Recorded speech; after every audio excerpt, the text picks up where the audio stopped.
Walters will be open at 9 a.m. on Thursday, July 4th, ahead of the 11 a.m. holiday game. Make sure to swing by Walters before seeing James Wood and the Nats. Pitch swung on and a drive hit well to deep left center field, and this ball is gone. Halfway up the seats, Isaac Paredes gets a hold of the first pitch from Patrick Corbin. RBI number 43, and the Rays are on the board first. It's Tampa Bay 1 and Washington 0. Corbin kicks, delivers out of the stretch, swinging a long drive to left. Toward the line goes Winker, looking up, and it's gone. A home run. A two-run shot for Caballero. A fastball up again, thigh high, and, well, almost the same spot of the ball hit by Paredes toward the outside part of the plate. He gets full extension and hits his 5th home run of the year. RBIs 21 and 22, and it's the Rays 3 and the Nationals 0. And welcome to Nats Chat for Monday, July 1st, 2024, along with MASNsports.com Nationals insider Mark Zuckerman, who was at Tropicana Field in St. Petersburg, Florida. I'm Al Galdi, host of the Al Galdi podcast. We have arrived at James Wood Day. The Nats on Monday evening at 6:45 have Game 1 of a 4-game series against the New York Mets at Nationals Park and Game 1 of an 8-game homestand. And this Game 1 against the Mets is expected to be the Major League regular season debut of the Nats' top prospect, outfielder James Wood. This installment of the Nats Chat podcast brought to us by the DC Grays. DC Grays Baseball, an all-volunteer nonprofit that brings baseball and softball to kids in under-resourced neighborhoods of Washington, D.C. The Grays' 2024 season is now underway. To donate and learn more about the Grays, visit dcgrays.com. When the Nats got James Wood in the Juan Soto/Josh Bell trade of August 2nd, 2022, he was the number 88 prospect in baseball per MLB Pipeline. Wood now is the number 3 prospect in baseball per MLB Pipeline. He has local ties, grew up in Maryland, his initial high school, St. John's College High School in Washington, D.C. He is big. He is listed as being 6'7", 234 pounds. He, this season, what is his age, 21 season, has been killing it at the AAA level, 231 plate appearances, OPS of 1,058. He did not play for Rochester on Saturday or Sunday. The Nats pretty clearly did not want to risk him getting hurt over his final 2 days in the minors before being promoted to the majors. And it was at the major league level that the Nats over the weekend did lose 2 out of 3 games at the Tampa Bay Rays, including a 5-0 loss on Sunday afternoon, concluding a 3-6 road trip. The Nats for this regular season, 39 and 44. Mark, you could say that the Nats could have used James Wood on Sunday. They could have used several James Wood in this lineup on Sunday. But yeah, it's a big deal. You hope that he makes an immediate impact on them in the lineup, particularly in the power department, because it's been such an issue for them. They need it. They do not have enough guys who can consistently produce for them, especially once you get past, say, the first 3 in the lineup on a daily basis. After that, it's looking pretty grim. And so just to have him, and I don't expect him to be at the top or in the heart of the lineup right away. I think we know how this generally works. It's going to be further down in the lineup. But once he starts to show that he can hit at this level, he creeps his way up. And I think eventually, before too long, we're going to see him in the heart of the lineup. And hopefully it does make a difference on a day like this where they had nothing going offensively. Maybe this will be a case where instead of, say, Jesse Winker batting with 2 on in scoring position in the third, it's James Wood, and he drives them in a way that Winker did not. Not to pick on Winker. He's been very good for them this year, but they need more guys who can do that. And certainly James Wood is somebody who should be able to do that for them. If I set the over-under on the lineup spot for James Wood from Monday at 6.5, is Mark Zuckerman going over or under in terms of the lineup spot for James Wood on Monday evening? I hate to upset people. I'm probably going over. My guess is 7th, maybe 6th. I think that's the right area, 6 or 7, depending on who else is pitching. I think the Mets have a left-hander going. That could prompt Davey to move him down a little further. This is not just a Davey Martinez thing, though. Go way back. Bryce Harper was down in the lineup in his debut. That was Davey Johnson managing. Others have been the same thing. Go way back to Ryan Zimmerman. He was down in the lineup. Standard convention is you got to earn your way up. I don't think it should take long given both what he is and who else is in this lineup. But if I had to guess right now, I'm going to predict that he bats 7th on Monday night. Yeah, I would say 6. That's why I said 6.5. But Harold Ramirez was the cleanup batter on Sunday, so it shouldn't take long for James Wood to work his way up the Nats lineup if, in fact, James Wood is who we want him to be. The Nats still are not officially confirming that James Wood is coming up. It was funny, David Martinez, during his postgame session with you guys, got asked about Wood and kind of danced around it like he still wouldn't say with certainty that Wood is coming up. We know that this is happening. If he's there, to get him in that lineup and have him play. The mechanics of this, so generally speaking, you have a night game, a player is being called up from the minors, the transaction is announced like early afternoon-ish. I would think if you want to really drive up ticket sales, you announce this in the morning. You put this out there relatively early Monday morning, and you create a buzz throughout the day. Like, you make Monday James Wood Day. You can promote it on your social media. You know, the Nats have not been able to do any of that over the weekend, despite this James Wood news having broken on Friday. So I would hope that the Nats really try to amplify this as much as possible on Monday. I think that is the plan. I don't think anybody's going to be surprised by it. I think they've already dotted all the I's, crossed all the T's. I think James is probably already in D.C., in fact, having taken the weekend off in Rochester. And I think they've already made a corresponding roster move. They won't announce it, of course, until on Monday. But this is not going to be a case where they wait for him to walk into the clubhouse at 3 p.m. on Monday. They all know what's happening, and I would expect them to announce this officially Monday morning at some point. And I'll just say, I actually give everybody with the team credit here because they know they can't officially say it, but nobody's hiding from it. And that includes other players openly talking about how excited they are for this, to see him. They got to know him in spring training. They like him both as a person and especially as a player. And they've been, like all of us, kind of wondering, when is it going to be? What's the date? I think internally they're all thinking, well, will it be May? Will it be June? Will it be July? So I think there's just as much anticipation and excitement among the guys within the clubhouse as there is among all of us. You just hope now that this kid can handle it all. It's a lot. And as we talked about, there are only a handful of players in club history who came in with this kind of hype. Now, the Nats have been so fortunate that in almost every case, those guys came in and immediately lived up to what they were supposed to be, if not exceeded what they were supposed to be. You hope that'll be the case again with James Wood. If it's not the end of the world. I think I said the other day, if he struggles, they're going to ride it out. This is not going to be we'll send him back down if he gets off to a bad first week in the big leagues. This is permanent, ideally, and there's going to be a lot of rope given to him, and they want to just make him feel comfortable and hope that sooner rather than later, he starts doing what he's done at every level of the minor leagues. Yeah, in other words, James Wood should not receive the Trey Lipscomb treatment. There will be no yo-yoing of James Wood, majors, minors, minors, majors. You know, I was thinking about this too. So James Wood was on the 7-day injured list for Rochester, May 28th to June 18th with the right hamstring injury. That he's so soon coming off that 7-day IL is being promoted to the majors suggests that he was about to be promoted to the majors prior to getting injured. Because what pretty clearly happened here is he got hurt, went on the IL, comes off the IL. The Nats want to make sure he's doing all right, can sort of reestablish his footing. And then right away, they promote him to the majors. So that tells me that maybe right around the time that he got hurt, he was about to be promoted to the majors, right around Memorial Day weekend. In theory, James Wood was about to be promoted to the majors, and then he suffered this hamstring injury.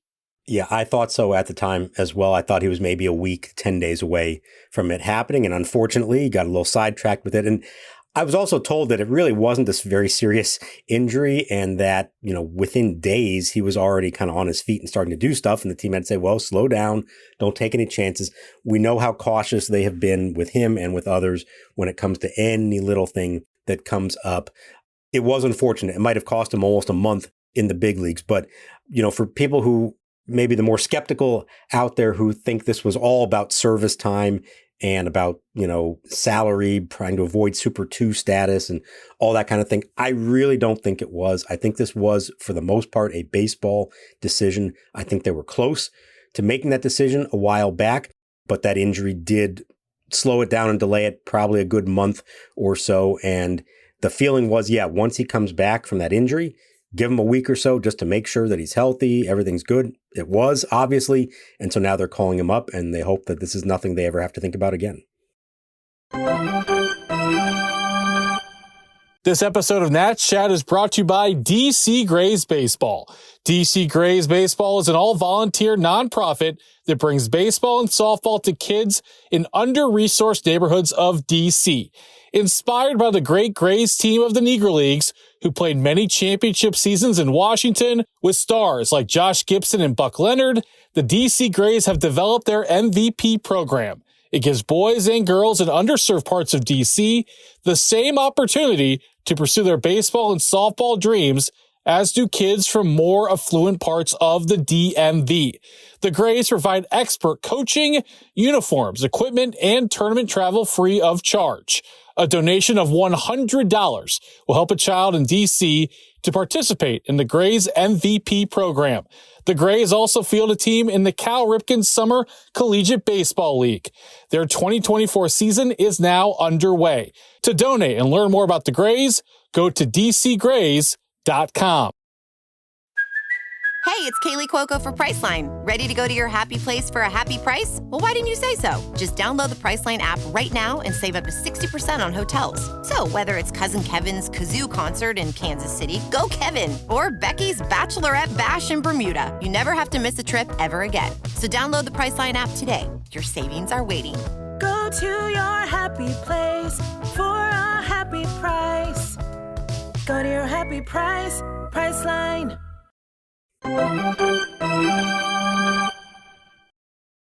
Maton kicks, delivers, waving, swing and a miss at a breaking ball, strike three. And Meneses has struck out, swinging for the fourth time in 4 at-bats.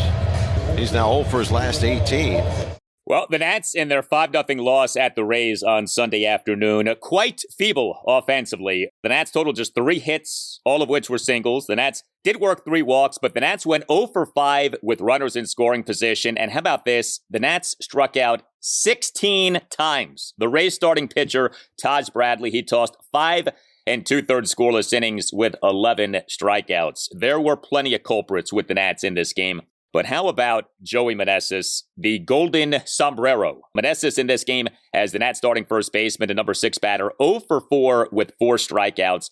He has the Nats starting first baseman for each of the 3 games in this series, went a combined 0 for 11 with 2 walks and 6 strikeouts, dropping his OPS for this regular season to .597. And his June is a particularly rough June. Batting average of .198, on base percentage .253, slugging percentage of .296. Now, the presumption has been that the player most likely to go from the Nats Major League roster to make room for James Wood will be Eddie Rosario. His OPS for the regular season is worse than Meneses' .555, and from a positional standpoint, Rosario would make a lot of sense. But man, Meneses is having a really rough series. This was obviously a particularly bad game on Sunday afternoon in what was a particularly bad series. And this is one of the reasons their offense is as bad as it is. Meneses plays almost every day. He, more often than not, is batting in the upper portion of the lineup, and he just has not produced. No, he had, 1 or 2 good games in San Diego, I think, where he drove in some important runs, but he's still not hitting for any power, and they know that. I do believe that Eddie Rosario is the move for now for the reasons that you outlined. But I would say once that's now taken care of, who's kind of next on the watch list? I think it is Joey Meneses. Now, Joey Gallo is just starting to do some baseball things. And so I think it's still a little ways off till he comes back from the hamstring injury. Obviously, if he's able to return within the next few weeks prior to the trade deadline, they're going to want to get him back in the lineup. They're going to want to showcase him, ride his defense at first base, hope he hits a couple home runs and maybe bring some trade value. And if that happens, it's hard to see how they keep a spot for Joey Meneses. If you now have a DH/bench that includes Jesse Winker and Harold Ramirez, there may not be a lot of other opportunities for someone like Joey Meneses to get out there. You also have Vargas and then, Nasim Nunez and a backup catcher. So I would be watching right now for when Joey Gallo is ready to return. And I would say Joey Meneses is on high alert for when that happens. Not that Gallo, has been a great alternative there, of course, but they invested in him some. They know the defense that he plays at first. I think that's next, but I think this first move now, the corresponding move for Wood, I expect to be Eddie Rosario. The only thing close to an offensive bright spot for the Nats on Sunday afternoon was C.J. Abrams. He is the Nats starting shortstop, and number one batter went 1 for 2 with a single, 2 walks, and a stolen base. The Nats' other 2 singles in this game came from Harold Ramirez and Jacob Young, and that was it. Like I said, this was a feeble offensive performance by the Nats. The Nats starting pitcher for this 5-0 loss at the Rays on Sunday afternoon, Patrick Corbin. The Patrick Corbin streak of 3 consecutive good starts did come to an end. He allowed 4 runs in 6 innings. He gave up 8 hits, which were 2 home runs, a triple, 2 doubles, and 3 singles. He did have 5 strikeouts versus 1 walk. He did throw a good number of strikes, 94 pitches, 61 strikes, 33 balls. Corbin, in the bottom of the second, allowed 3 runs. He gave up 2 home runs in that inning, a leadoff first pitch homer by Isaac Paredes to left center field, and a 1-out 2-run homer by Jose Caballero to left field for a 3-0 Rays lead. That Paredes homer went a projected 415 feet per Statcast. But for the purposes of the Patrick Corbin conversation, the most interesting thing that happened on Sunday was what happened with Josiah Gray. And we talked about Gray in the last installment of the podcast. And we said, boy, this minor league rehab assignment is taking forever. Maybe now we know why, or maybe this rehab assignment went on for a start too long. We shall see. But Gray pitched on Sunday afternoon and did not pitch well. He pitched in a 12-8 win for the Nats AAA affiliate, the Rochester Red Wings, over the Indianapolis Indians. And Gray, in this outing, 7 runs in 3 innings. He got shellacked. Gray gave up 6 hits, 2 3-run homers, a double, and 3 singles. He issued a walk and a hit by pitch. He recorded just 1 strikeout. He threw 73 pitches, 43 strikes versus 30 balls. Now, we're talking about this Gray outing without having watched it. We're going off the box score, which is always kind of dangerous. But I don't know how you can massage this into being anything other than a bad outing for Gray. And man, as Corbin does have a bad outing, we see Gray have this really bad outing for Rochester. The most concerning number to me, Al, and again, that's just numbers. I didn't watch it at all. But the most concerning number I saw was 91.9. That's what his fastball topped out at. Not averaged, topped out.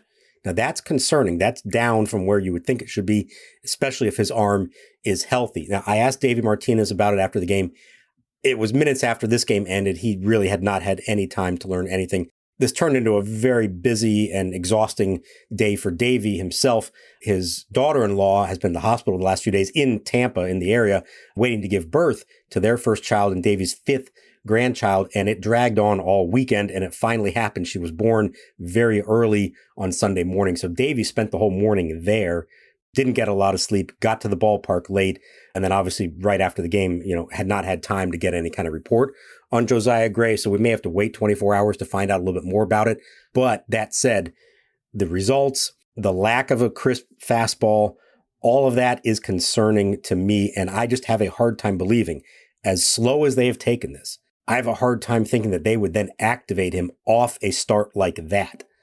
So they already, going into it, as we noted, we're talking about, well, maybe 1, maybe 2 more. I've got to believe there's another one coming for him. And so in a way, it almost didn't matter what Patrick Corbin did in this game. Right now, Josiah Gray is not all there. Now, the last start was really good by all counts, both in the performance and what they said they saw from it. This one clearly not. And it does make you wonder what's really going on here. It does. And the fact that the velocity had not been down until now, that is strange, right? Normally, if a guy is struggling with his velocity in a comeback from an injury, it's not going to take 5 minor league rehab outings until you see that. So what went wrong here? Did he suffer some kind of an ailment that we're not aware of?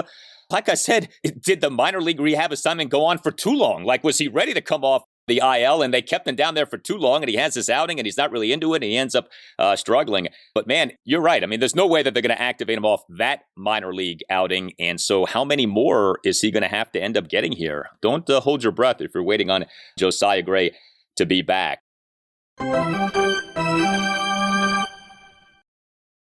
The best way to learn a language? Immersion. Living where the language is spoken and using it every day. But if that's not in the cards this year, you could still learn a language the second best way, and that's with Babbel.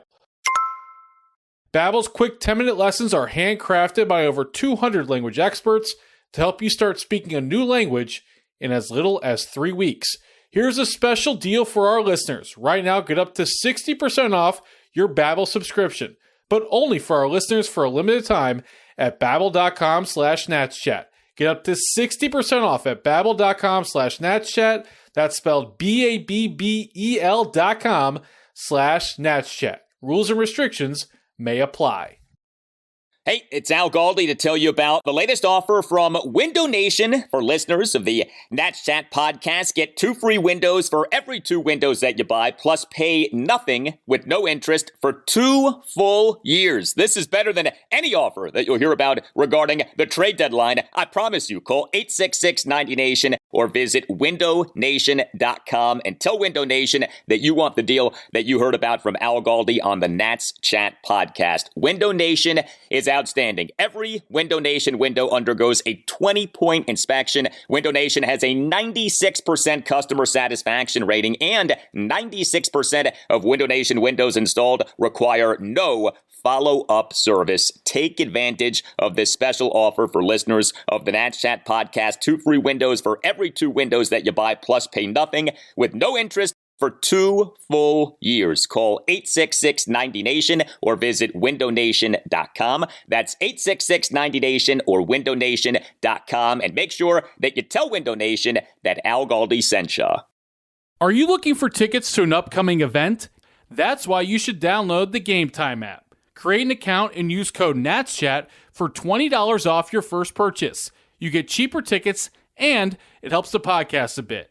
Sounds like a smooth 6-4-3 double play. Again, create an account and redeem the code NATSCHAT for $20 off. Terms apply. Download Game Time today. Last minute tickets, lowest price, guaranteed.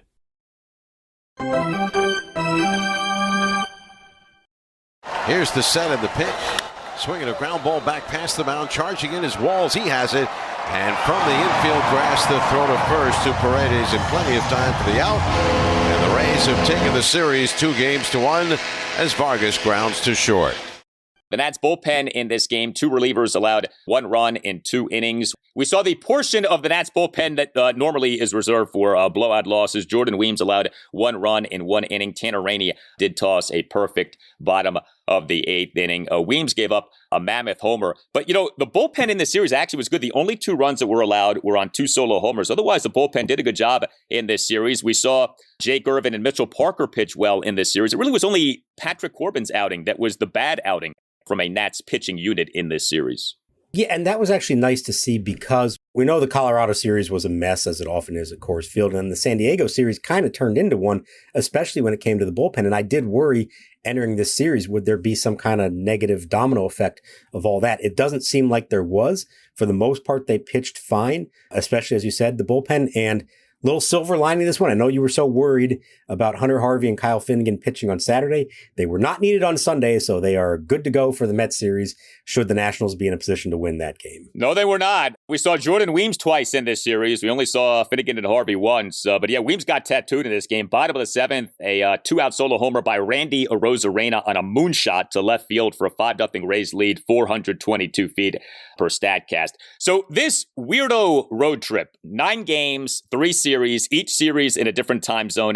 It does not end up being a good road trip. 3-6 ends up being the Nats' mark here. But, in so many ways, it is all about what's coming now. James Wood, this is a big 8-game homestand, 2 big 4-game series if you're monitoring the National League wildcard standings, New York Mets, St. Louis Cardinals.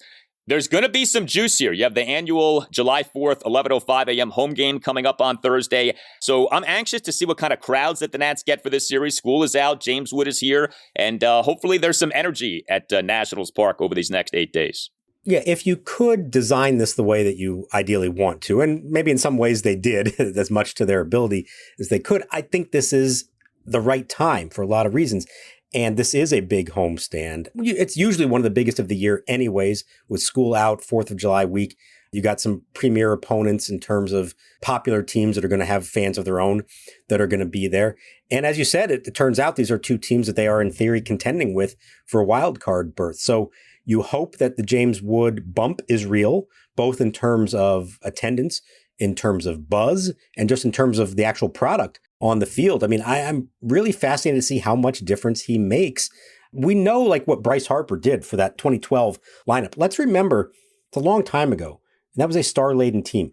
But the 2012 Nationals, especially in April, were all about pitching. They did not hit very much. They had injuries and some other guys struggling. And Bryce Harper arrived and had an immediate impact.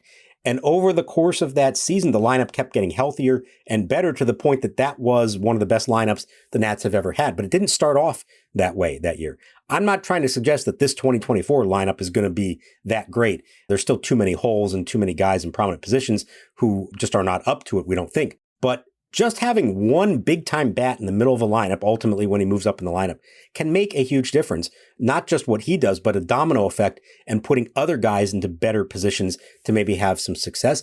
And maybe there are more moves coming. Maybe Dylan Cruz, before it's all said and done, is going to be up here. But I'm just really interested to see how this goes and how much immediate impact he may have. It's not the end of the world if he doesn't, but there's a chance he does have a real impact right from the get-go. Well, it's hard to think that he's going to hurt. I mean, this is not a good offensive team. The numbers are really bad. And so if you can inject James Wood and his 1,058 OPS from Rochester into this major league lineup, you would think that some good things can happen.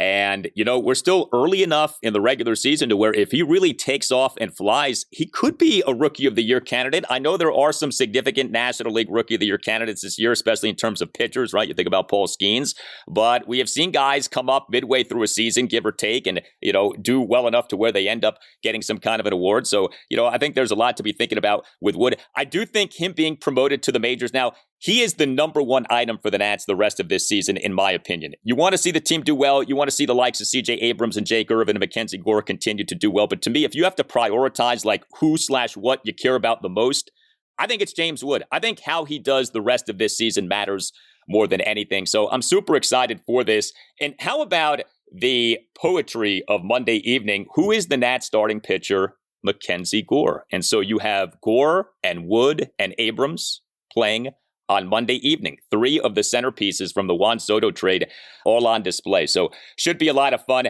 If you look at your Nats starting pitching probables for this 4-game series against the Mets, Game 1 Monday evening, 6:45, Mackenzie Gore. Game 2 Tuesday evening, 6:45, DJ Hers. Game 3 Wednesday evening, 6:45, Mitchell Parker. And Game 4 Thursday morning at 11:05, Jake Irvin. So a Corbin-less series for the Nats in terms of starting pitching. The 4 best members of the rotation, at least in theory, will be going in this series. And we shall see. Mets have been a lot better lately, so that's something to be thinking about. It's interesting. The Nats got swept at the Padres. The Padres, beginning with that series, have actually been playing very well. So maybe, that series doesn't look as bad as it did at the time. But good stuff coming here for the Nats, and we're excited to have you on board with the Nats Chat podcast. And this installment of the podcast brought to us by the DC Grays. DC Grays Baseball, an all-volunteer nonprofit that brings baseball and softball to kids in under-resourced neighborhoods of Washington, D.C. The Grays' 2024 season now is underway. To donate and learn more about the Grays, visit dcgrays.com. You can hit us up on X at Nats_chat. You can email us, natschatpodcast@gmail.com. We have a website you can check out, natschatpodcast.com, in which you can purchase a Nats Chat Podcast t-shirt. All Nationals radio highlights on Nats Chat are courtesy of 106.7 The Fan. For Mark Zuckerman, I'm Al Galdi. We thank you for listening, and we'll talk to you next time on the Nats Chat Podcast. Breaking ball lifted in the air. Deep left center field. Acuna's racing back. He runs out of room at the left center field wall. This ball is gone. James Wood is healthy, and he is back in a big way for the Rochester Red Wings. His first hit since coming off the injured list is a 377-foot home run to left center field.